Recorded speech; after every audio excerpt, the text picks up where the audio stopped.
Uh, okay, our guest today is Professor Cornelius Holtorf, and he is an archaeologist and researcher, currently holding the UNESCO Chair on Heritage Futures here at Linnaeus University. And the theme for his professorship is the future of heritage and how we handle our caretaking of heritage in relation to future interests and needs. And today, Cornelius will connect the theme of well-being with this ongoing research field on the future for heritage. After Cornelius' presentation, it's possible to post questions and add comments via the Q&A function in this webinar. And you can also do it during the lecture, of course, but what you put there will then be moderated by me by the end of Cornelius' lecture. And with these words, I leave the word to you, Cornelius, to continue your presentation. Okay, thank you very much, Bodil, and I'm sorting out my screens here. So when I look up like this, then I look at Bodil at the moment and Zoom, and my presentation is down here. So just that you understand. It's very nice to be invited to this occasion and present some thoughts on well-being and the future. So and I see that people are still dropping in, but that's fine. And of course, it will also be recorded so that maybe others who can watch this in the future, in fact. So you see, I'm based at Linnaeus University in Sweden, one of the partners of the EU consortium. And I have my title here, Cultural Heritage, Well-being and the Future. And what I really want to talk about is that, because not all of you, of course, are archaeologists or heritage specialists, what I want to talk about is how the past today is not what it used to be. And there have been a lot of changes actually in how heritage is managed and how the past is perceived today in its relation to the needs of contemporary society. And well-being plays an important role in that context. And that's what I will be talking about. But before I get into this, I thought I'd say a few words on the chair here at Linnaeus University that I'm working on. And this is the UNESCO Chair on Heritage Futures, which Bodil already mentioned. And Heritage Futures is a new term which not everybody may be familiar with. So that's why I put here our definition of what that means. So Heritage Futures is about the roles of heritage in managing the relations between present and future societies. So it's not about predicting the future in a way that nobody else can, and it's not about conserving as much as possible of the past for future purposes, but it is very much about how present and the future are linked and what we can do today that will affect the future and how our decisions today have an impact in the future. And through the course of my lecture, you'll see examples, especially towards the end, on what that may mean. And then I think at the very end, it will sort of fall into place how we work. Our team is, this is a picture that was taken immediately before the pandemic. So today we are 9 people affiliated with the chair, and it's a mix of all sorts of people on all sorts of levels, from PhD students all the way up to 2 professors actually who work in this framework. And we also have a vision. So this is what we try to do, because as you may know or may not know actually, these UNESCO chairs, they're not pure research chairs, but they are about making an impact in society and about collaboration and policy making, and so it's a much broader agenda than normal chairs. So our vision reflects that, and we say that what we're doing is we're building global capacity for futures thinking among heritage professionals. So it's about promoting what we call futures literacy for our sector in the world. Now, surprisingly, this is something that hasn't been done before. So it's a new topic. That's what makes it all worthwhile, we hope. But in a way, of course, this is surprising because the heritage sector has long been talking about future generations. Often in this context, there is this phrase which has become almost a mantra in our sector, that we need to preserve the heritage for the benefit of future generations. And when we started working on this, which is now about 10 years ago, my colleague Anders Högberg and I did a survey among heritage professionals in different countries and on all levels, from the people who make the decisions on the ground in the local authorities, all the way up to the responsible person at UNESCO. And none of them had ever professionally asked themselves this question on which future are we actually working for, and how do we know that what we do concerning heritage in the present will actually have benefits in the future, and what benefits might that be? And what that told us is that very often there's an assumption that the value of heritage is timeless. It's not something that sort of comes and goes, but it is something that is inherent in the very material we're dealing with. And all we need to do is to take care of this material and make it accessible, both to present and to future generations.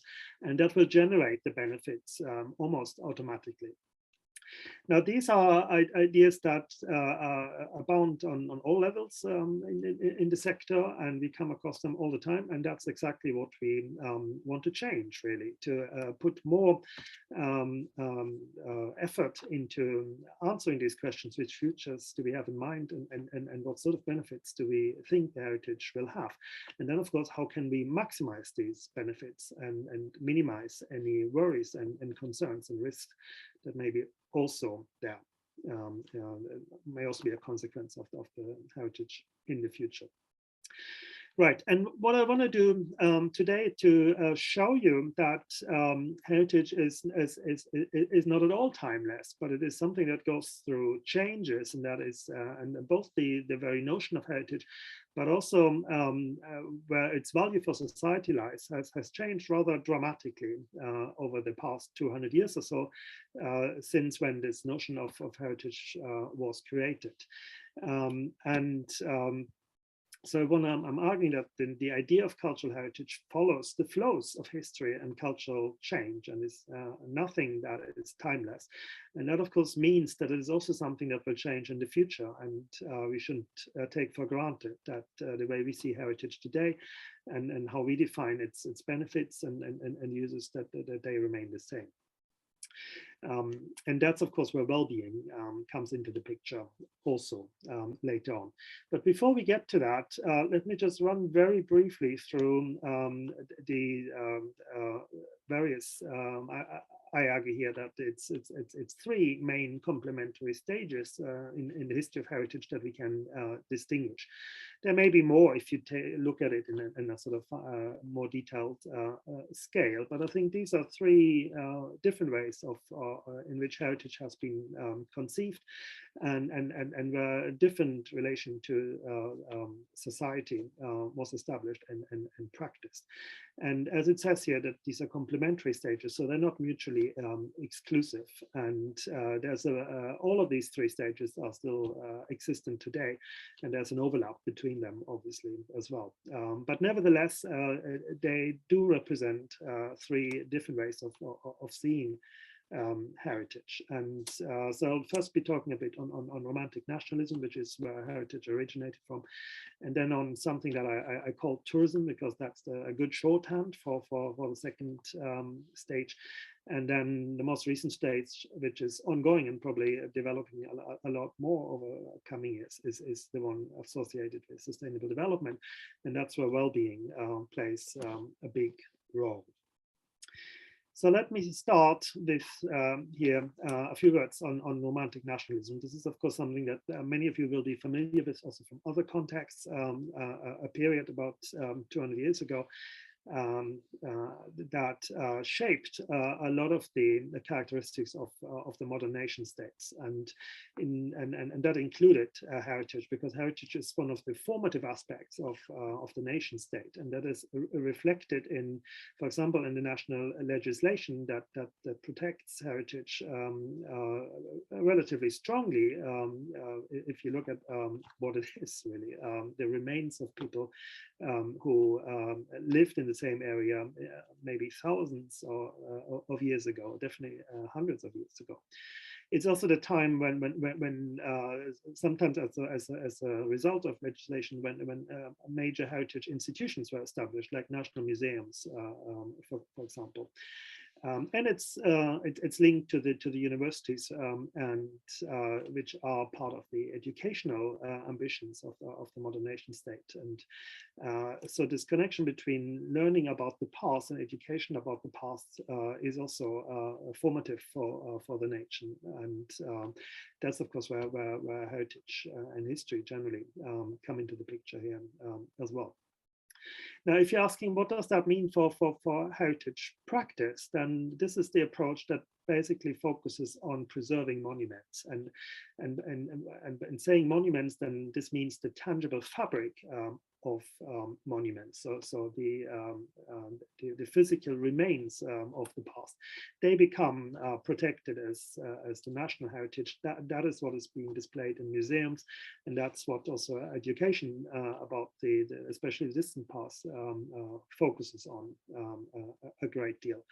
And if you are interested in policy documents, then maybe the one document that is most strongly linked to this thinking is the Venice Convention from 1964, that really focuses on the tangible fabric of the heritage, and how this needs to be maintained and made visible also in heritage monuments. Now, I have one image here that I want to illustrate these ideas of romantic nationalism with, and that connects this to world heritage, because you could argue that world heritage is sort of the ultimate outcome of the romantic nationalist thinking of heritage. And that's mostly because of the first two letters of the word UNESCO, which of course represent the United Nations. And so it's all about the nation state, and you see this on this graphic, and if you look for it on Google, there is any number of representations of how many World Heritage Sites are located in the different nations of the world. And of course, the nations are the member states of the World Heritage Convention.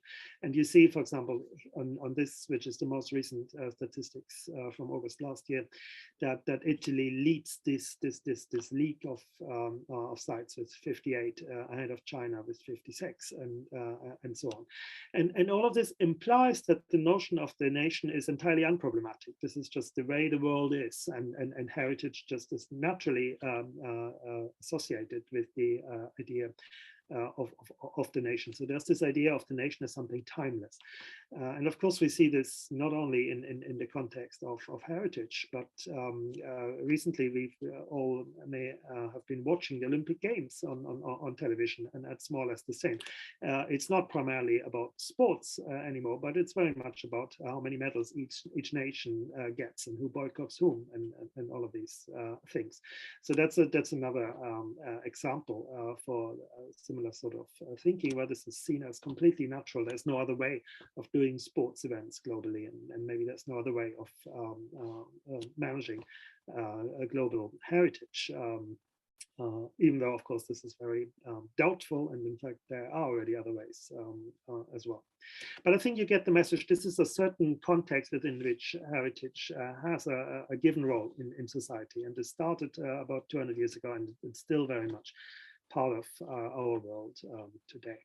But there's a second approach, a second stage in this development where things change quite a bit. And that's the one which I called tourism here, because tourism is the one aspect that's always emphasized, even though it's only a shorthand for a much larger way of thinking. And this is a way of thinking that it's not dominated by national thinking, but it's dominated by economic thinking, and it's a very strong focus on the market and on customers and so on.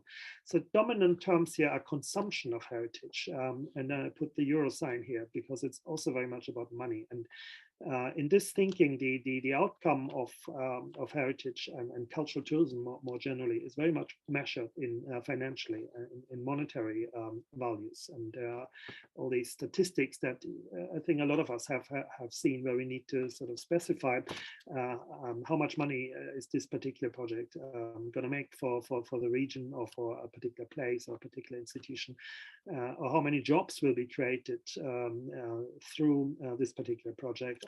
All of this reflects the sort of thinking that there is a particular value, a monetary value often, that is associated with the way in which heritage and culture more generally is consumed. Now, there's a critical approach to this. Of course, not everybody likes that, and there's also a strong critical literature that has been problematizing this for a long time, ever since Robert Hewson wrote in the 80s already that there are problematics with the problems with the heritage industry. This was the first book that made this case very strongly, and this is about the time when this thinking here became dominant, late 80s, early 90s, and onwards. And so in terms of heritage practice, this is no longer about preserving fabric, but it is a lot about, there's a great focus on value, and that also means on different values for different people. It's about what heritage does in society, and who benefits and who doesn't benefit from it, and who may even be harmed by a particular overconsumption, maybe of cultural heritage. And there is even talk now of over-tourism, and heritage sites are one of the places where over-tourism occurs. Places like Venice, for example, come to mind. Now here, the focus is on values, on how heritage is perceived and how it's put to use in society in different ways. And as I said, the heritage, the value may be measured in monetary terms, financial terms, but it may also be measured in how does the local community benefit from a particular site, and how do they relate to it, and what sort of benefits, whether financial or other kinds of benefits, do they have from the site. I put down here also the word the intangible, because that's also the time when really the intangible heritage was noticed in a way that it maybe wasn't before. And there's a convention, the UNESCO Convention on the Intangible Heritage, that came much later than about 30 years later than in the World Heritage Convention. And that reflects sort of the rise of the idea of the intangible heritage, which is all about practices and skills and music and traditions and so on. And there are some theoreticians, like, and I'm thinking in particular of Laura Jane Smith, who has been not just criticizing the authorized heritage discourse a lot for the effect this has on society, and she did that very much by looking at what heritage does in society. But she's also been arguing that all heritage is intangible heritage, because even the tangible monuments, the physical monuments, that they are only valuable because of what they do in society. That's very much an argument, and this is exactly this approach here. Now, I found here one specific example also. This is Mykonos. And sort of this exemplifies how heritage is perceived in this framework. So here we see the built heritage of Mykonos in the background, but we also see the people in the front. In fact, I can make this a bit larger, who are eating food and drinking wine, one presumes. So this is, and these are of course Greek dishes that they consume. So it's this is the intangible side of the heritage heritage is also illustrated here. And now, of course, one may analyze this particular situation here and ask, well, who benefits from this sort of heritage consumption?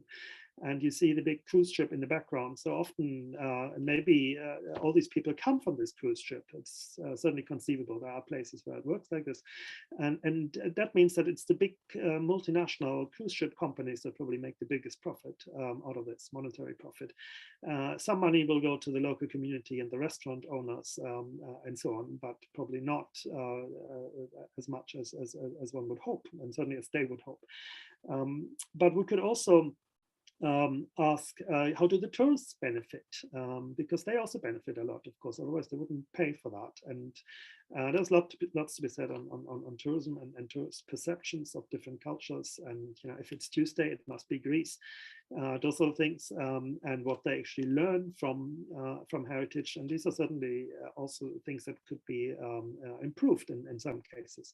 But there may be lectures on the cruise ship, for example.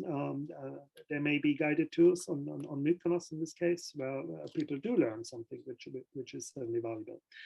And then on one final aspect here, which I would like to add, is that, of course, one could, since this is Greece, a Greek island, one could also think about, well, what about the refugees that may be on the very same island?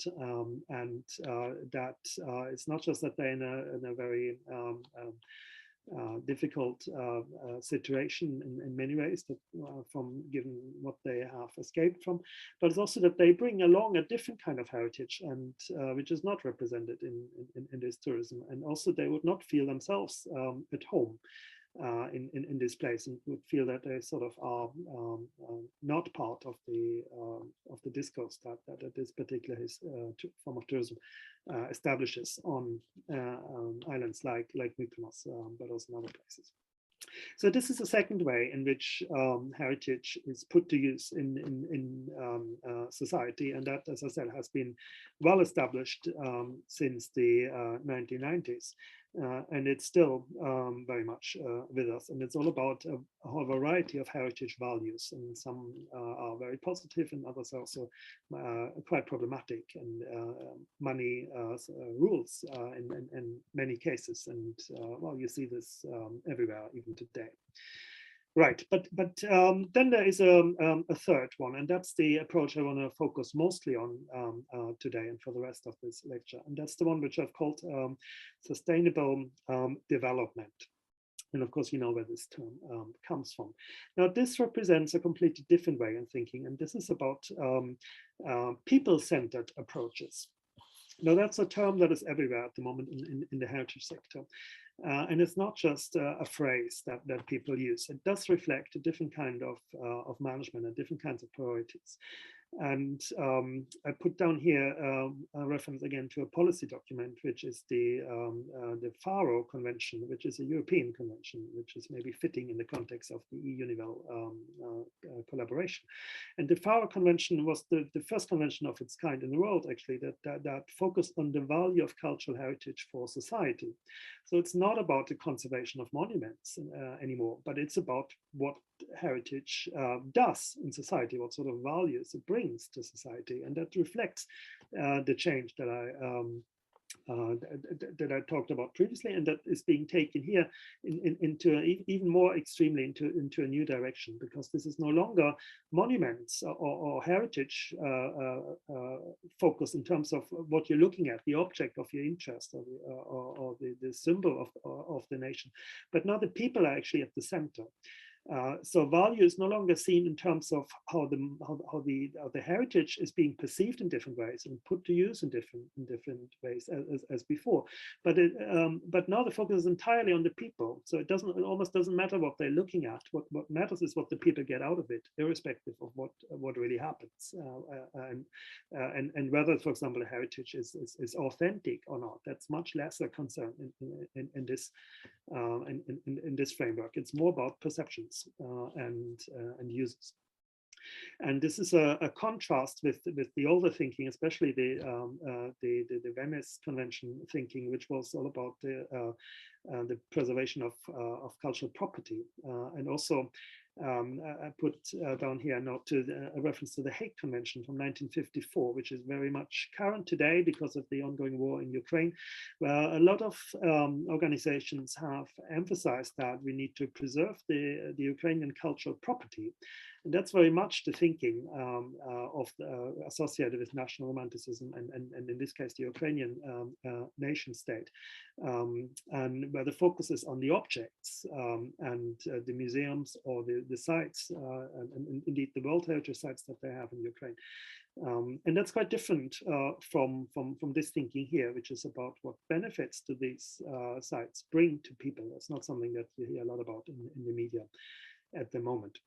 So here we're talking about uses and benefits for people, and also a lot about cultural rights. There is quite a big movement on top global levels to make heritage, or not just make, but implement the idea that heritage is a right of people, because it's part of the right to for people to have their own culture and to practice their own cultural traditions. So that means that it's entirely framed in people's terms. It's part of the human rights thinking that, of course, has been around for a long time, and that now has gained sort of a heritage aspect to that. And this is an idea that becomes ever more powerful at the moment, and it's associated also with indigenous rights, for example, where it's often very much a concern whether they can continue their own culture, or how this is put at risk at the moment for a number of reasons. So the focus entirely on people here. That's the point. Right, now to summarize so far, what we see is a shift of priorities, really, that goes all the way through the heritage sector, from the most global policy documents to what happens in communities and the demands people have on the heritage sector from the bottom up. So it's a focus that shifts the attention from monuments to people, and from objects to the value of these objects, from preservation to use, and from the national framework to a transnational framework. The idea of the nation is no longer as central as it used to be in this thinking. And in fact, a lot of the documents that guide these approaches are transnational or in fact supranational level. So for example, the Faro Convention, but also at the global level, there are various processes already which have started to promote this thinking. Now, this leads me to well-being, finally, because well-being is one of the primary approaches through which sustainable development can be reached in relation to heritage. And as you know, well-being is seen as an alternative to the traditional approaches that may be related to nationalism, or in fact to GDP. The gross domestic product, the term by which progress in society and specifically in the economy is measured still around the world. And so we see now that this is being challenged in various places, and that's why I asked you, so what is on the agenda instead? And I hope you excuse my pun here, because you probably know what's coming now. Well, if I ask what is on the agenda, well, then on the agenda is the Agenda 2030, very much at the moment in every state of the world, because all states have signed up to the agenda, but also very much in the heritage organizations in each state, but also the transnational and supranational heritage organizations that exists in the world. And in this thinking, you've all seen these 17 goals before, and there is quite a large consensus within the heritage sector that actually, even though heritage is only mentioned once as part of goal 11, it actually does have a role to play in relation to all of these goals, because heritage has such wide implications for how people live and how they think and the priorities and values that they apply in their lives and in their particular communities. we see more and more initiatives that are promoting heritage in this broad perspective and how it can contribute to make people's lives better. And you already get a sense here that this is about users and benefits in a very concrete way attached to these major global goals that we're talking about. Now, one specific example that I want to pick out here in this thinking is this. This is from Bhutan, actually, where they pioneered a concept some time ago that was and is going to still challenging the GDP approach, and they have developed something else which is called the GNH approach, and that stands for gross national happiness.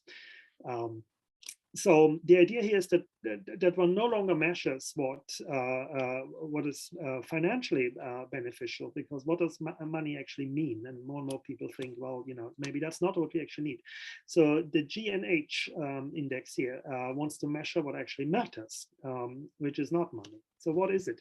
So this particular graphic sums up the one particular approach. There are a few others, but this is sort of one that you come across quite often, and it shows you the variety of thinking.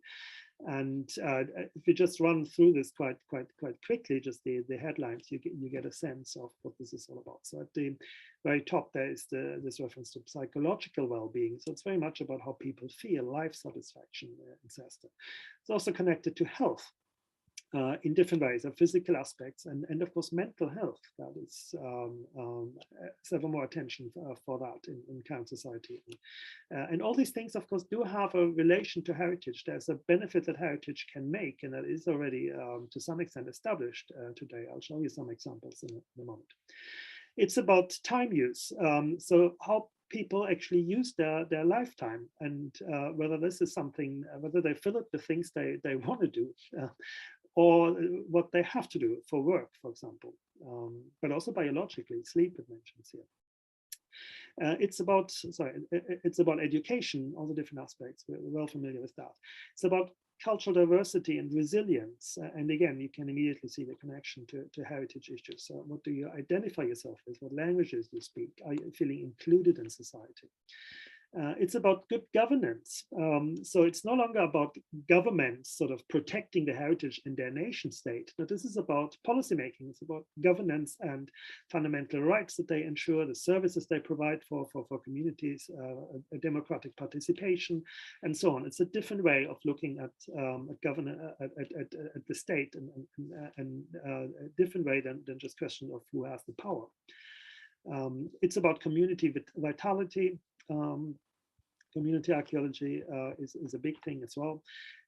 It's about ecological diversity and resilience, so the environmental dimension related to climate change to some extent, but also urbanization issues. And it's about living standards. So which is of course to do with, there's an economic aspect here as well, but it's no longer about counting euros. Instead, it's about what difference does it make for people's lives. And that's why this is something that matters rather than something that can be counted easily. So this is the approach that where well-being and heritage sort of come together in a completely different way than how heritage has been perceived previously.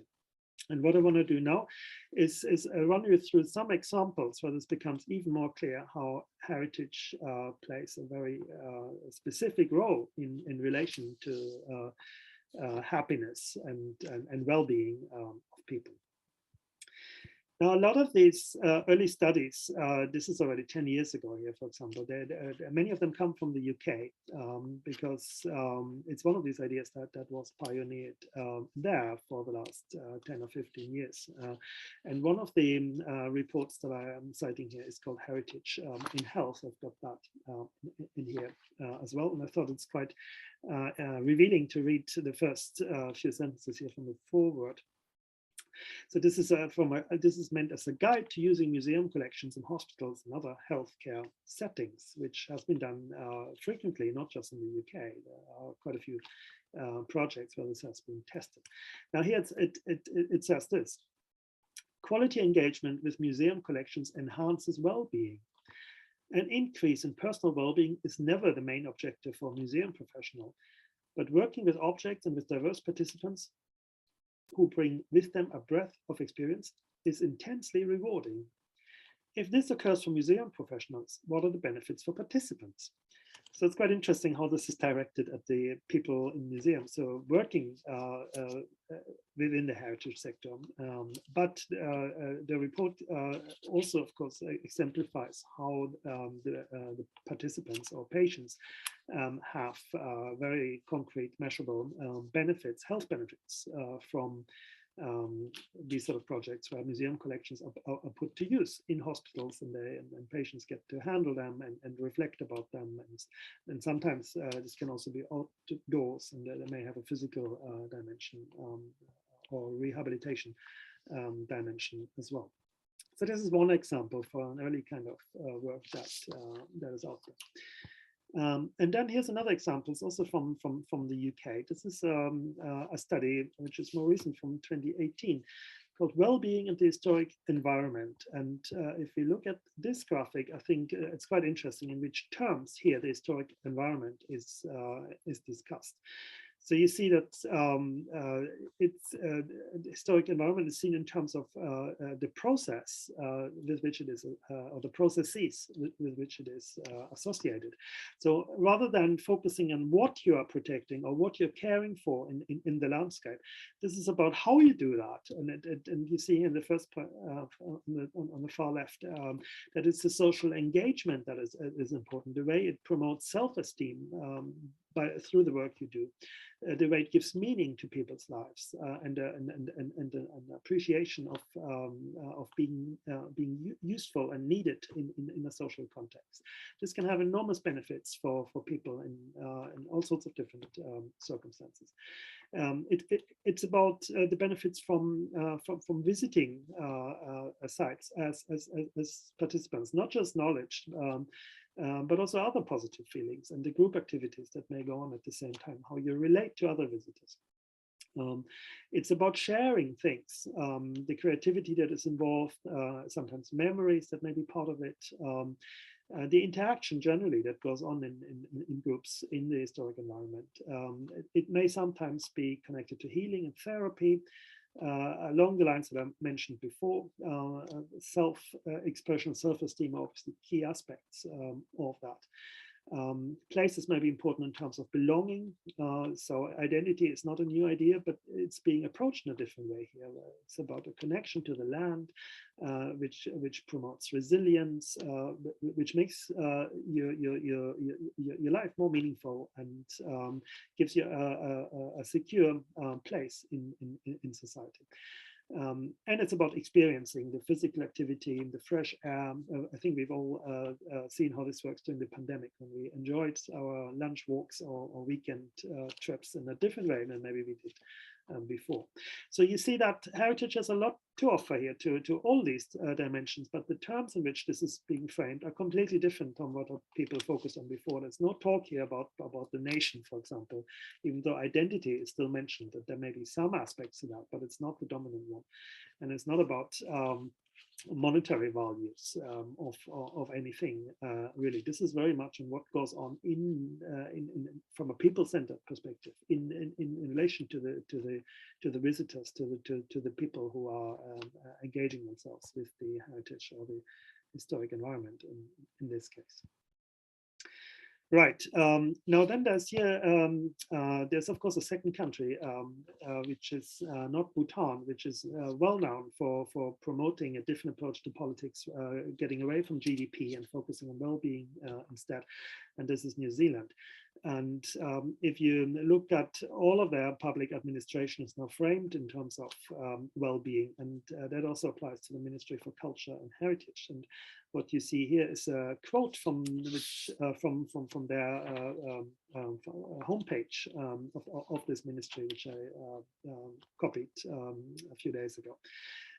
So here you see a definition of cultural well-being according to the New Zealand ministry, and they define cultural well-being as the vitality that communities and individuals enjoy through participation in recreation, creative and cultural activities, and also through the freedom to retain, interpret and express their arts, history, heritage and traditions. So again, you see that heritage is not framed in terms of monuments that need to be preserved, but it's seen in relation to the benefits it provides for communities and individuals. And this is seen here as a form of cultural well-being.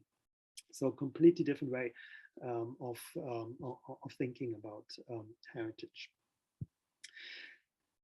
Now let's move to Europe. And of course, these trends exist not just in the UK, but throughout Europe. And there are examples in many countries, but also European-wide. And this is something I came across recently, a European report.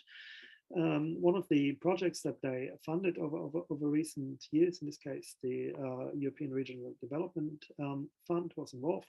And there's a project called HERIWELL, which stands for Cultural Heritage as a Source of Societal Well-being in European Regions. So you have the same sort of phrases here and the same ambition than what I've shown you before. And this is all about the linkages between cultural heritage and societal well-being. So you recognize the terms and the thinking behind this. And we can look also at another document here that is from a different section of the European web pages where policy is defined. And even here you see that there is a whole section on cohesion and well-being. And within that, heritage plays a role. In this section here on I've layouted this a little bit. So, but this section here is the key one for heritage, where it says that emerging from a range of crises, Europe faces growing social inequalities, diverse populations, populism, radicalization, and other threats. Supporting the role of culture is a vital aspect of building social cohesion. Culture is essential for avoiding conflicts and for conflict resolution. It is an ideal means of communicating across language barriers, empowering people and facilitating social cohesion, including among refugees, migrants, and host populations. Prevents marginalization of people based on their cultural identity, social economic status, age, and other factors. So you already realize how the language here is completely people-centered and focused on the benefits, heritage, and other things, other parts of culture have for the way people live in societies and communities in Europe in this case. And then it mentions here explicitly that cultural participation also improves health and well-being. Living close to places related to Europe's cultural heritage can improve quality of life, while cultural access is one of the most important determinants of psychological well-being. Right, so you recognize the thinking here also, which is very close to the approach to the heritage, to the happiness index we saw earlier. Now, in the last few minutes, let me just very briefly take a look at the global level. What happens at the United Nations, one may ask in this context. And even though there are discussions along similar lines, for example, the World Bank has been pioneering some of these approaches on a global level in recent decades. But the United Nations themselves are lagging behind a little bit.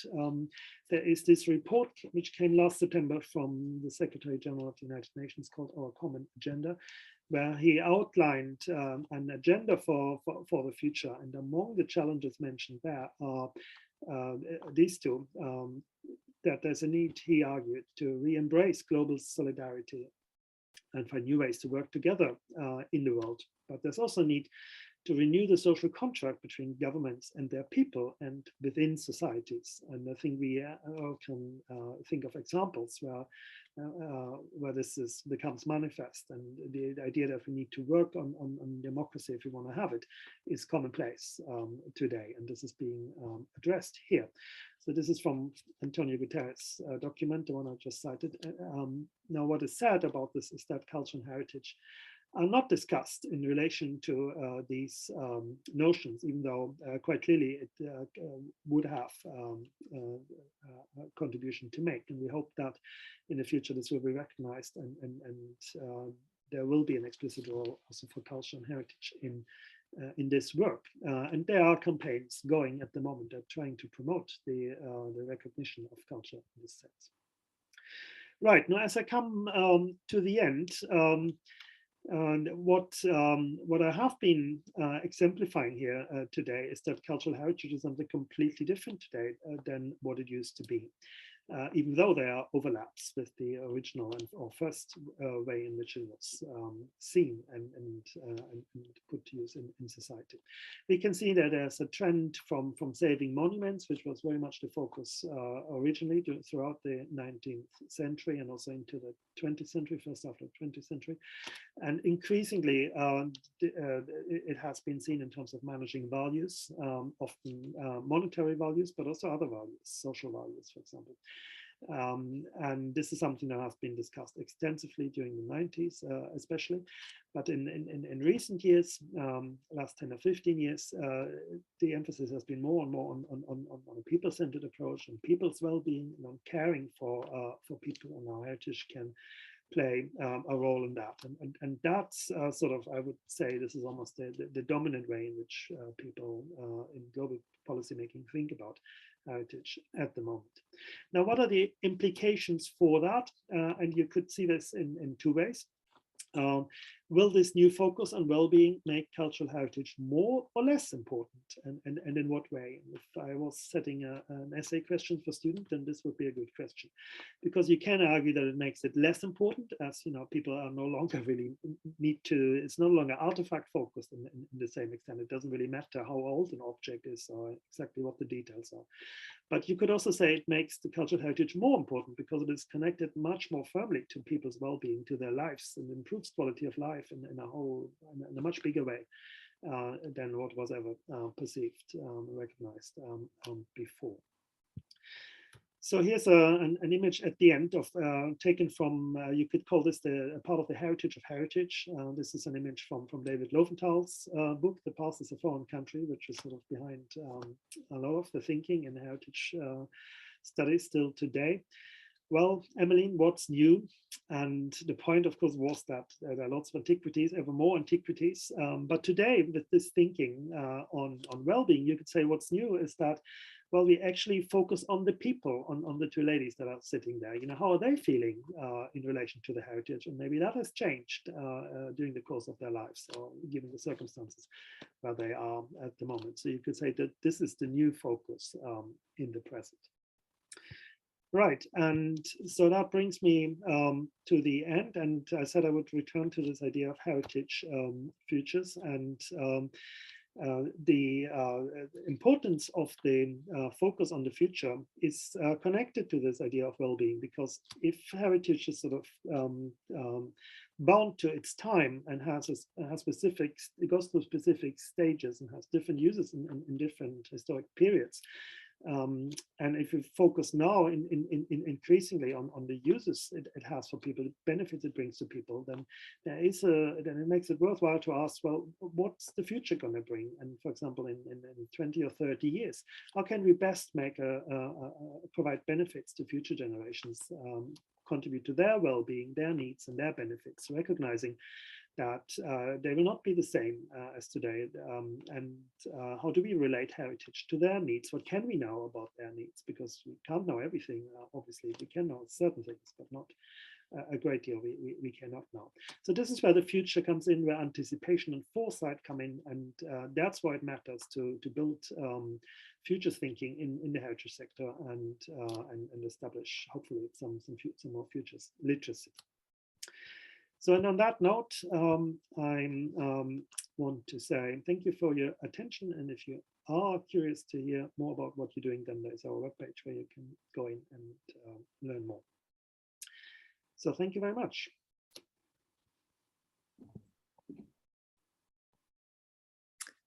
Okay, thank you very much, Cornelius, for your presentation here. It was nice to hear this one, and now I open up for Q&A function, and it's open already, and you can put your questions there if you like from the audience. I have one question. It's about that we actually live now in a quite unhappy and unruly world, and what matters there when it comes to heritage, because there is a tendency, I would say, because you mentioned nationalism as something that perhaps is fading away, and I see the opposite tendency, that perhaps nationalism is something that is very much strengthened in an unruly situation like the one we live in now. Do you have any thoughts about that? Yeah, I mean, that's very true. That and that's why I mentioned Ukraine also as an example. It is not that, and that's obvious. And in fact, you may argue that it maybe never was that, and it's we're being reminded of this all the time at the moment, as you say. So so that's also why I've phrased this as complementary stages. So tourism is also still here, and it's still important to account financially for the benefits of heritage.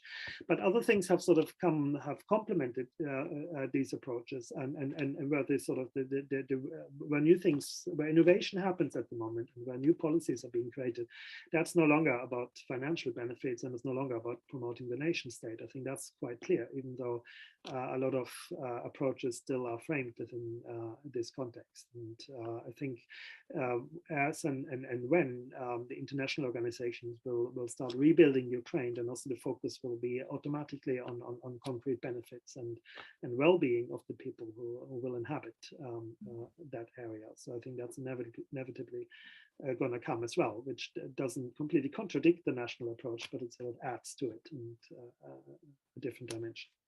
Mm-hmm. Is there, I know you have been working with the concept of destruction and heritage. Is there some kind of well-being connected with the destruction of heritage, would you say? Is there anything to gain from what is seen as a catastrophe in the present?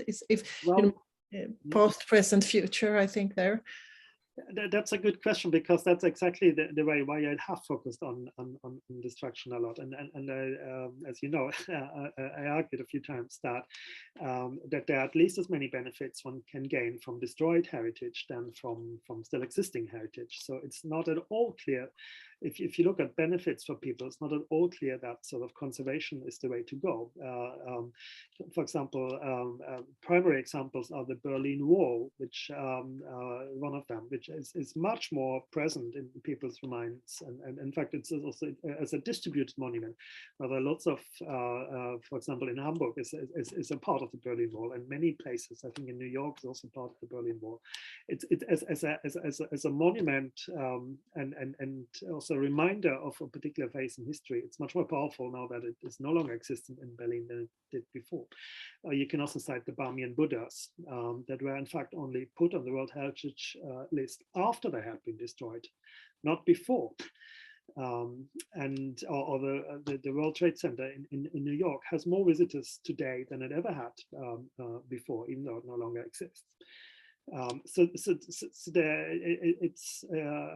it's a different matter to discuss what effects does heritage have for communities and for people, and how do we fulfill them in the best way. And it's not automatically conservation. So this is very much the point I was making. And of course, at the same time, you can argue that in some cases, the heritage that still exists actually makes life worse for people and risks to create harm.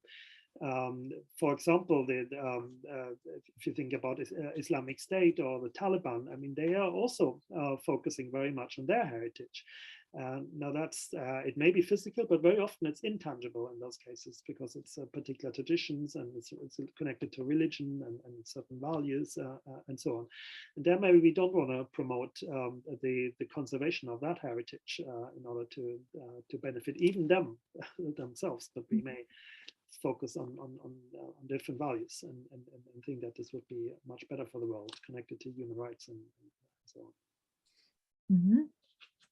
Thank you very much for that discussion, Cornelius. I think it's very interesting.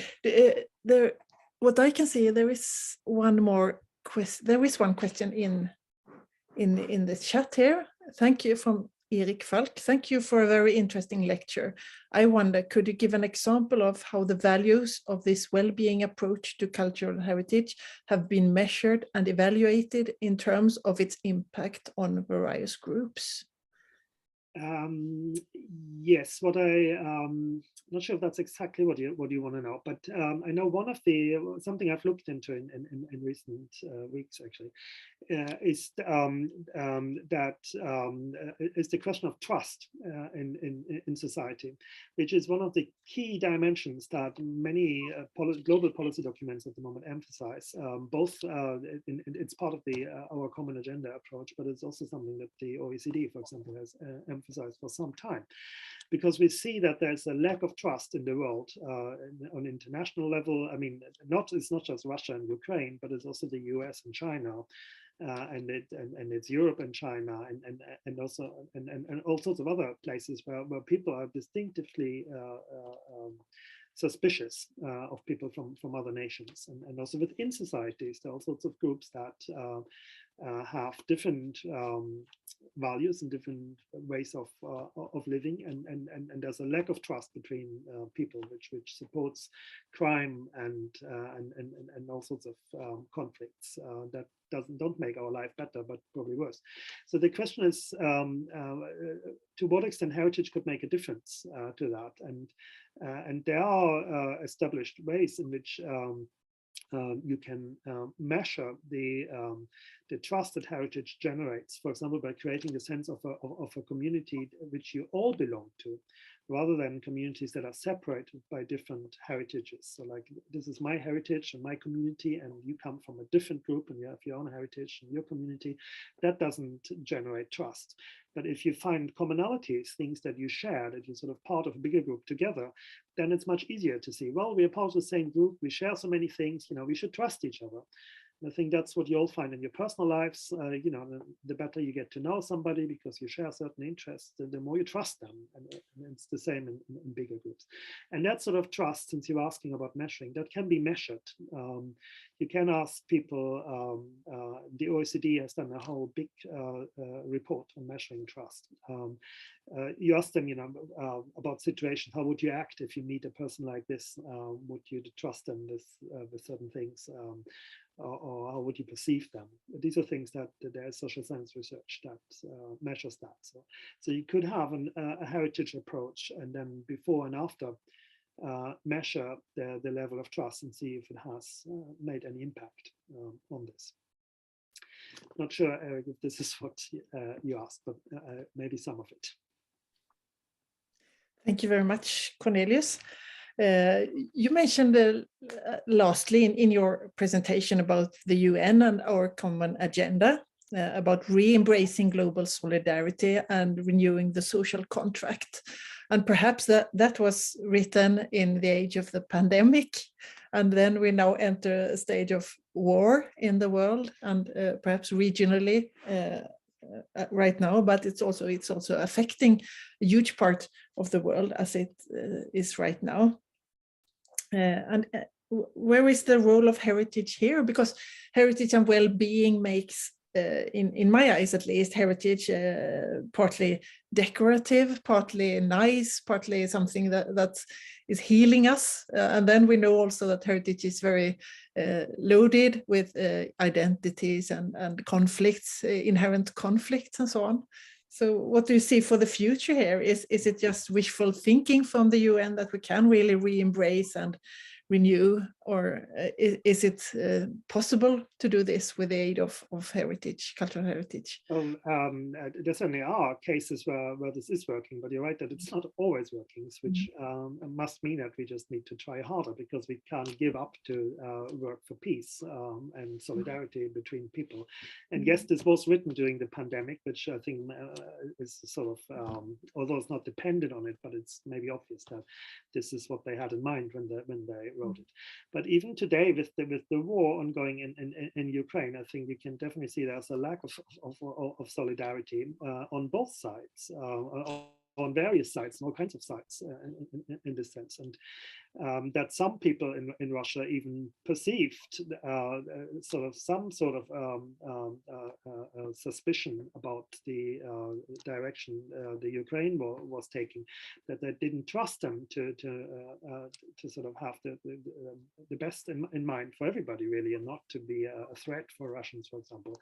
And that just shows that the level of suspicion was just too high, and that different national traditions were not sort of sufficiently in line with each other, that something like this was possible. Now, I realize that the decisions in Russia are not made by the population, but by a very small group, presumably, of the government. But even that they think like this is not, of course, something that is positive in any way, and it is a lot to do with history and heritage. And we know that Putin has written long essays on the history and heritage of the Ukraine, and so this is very much legitimated with that sort of thinking. And I think many people, sort of tacitly at least, accept that in some way in Russia. And on the other hand, Ukraine also mobilizes notions of heritage. We see all these messages now about protecting the museums and the cultural heritage in Ukraine. Whenever the president speaks, it's with a national flag behind, which represents, of course, the nation state, and all the European states that are supporting the Ukraine, and also the US and others. It's always done in, our prime minister always emphasizes how this is done in the best national interest to send weapons to Ukraine. So it's not motivated by human rights. It's motivated by what is in the Swedish nation's interest. And I think it would be much better to sort of see that the Ukrainians are people in the same way that we are people. So that's why we need to help them, especially on a humanitarian way, of course, and or on whatever dimension is possible, instead of emphasizing the nation. And everybody here is concerned with, well, what if the Russians attack us? And is our army big enough? You know, this is not challenging the notion that there should be different nations that sometimes have war with each other, which is maybe what is needed. So I think heritage is very much on the agenda at the moment, and even more so. And if there's anything that we need, then it's more projects that support well-being rather than the glory of nation states. Thank you for that. Those words at the end of this presentation, Cornelius. I think we live here in the tension between heritage, nationalism, the global and the local, and we can continue to do so. And I think we have been quite elucidated by your presentation today. And thank you with an applaud from us all. Yeah.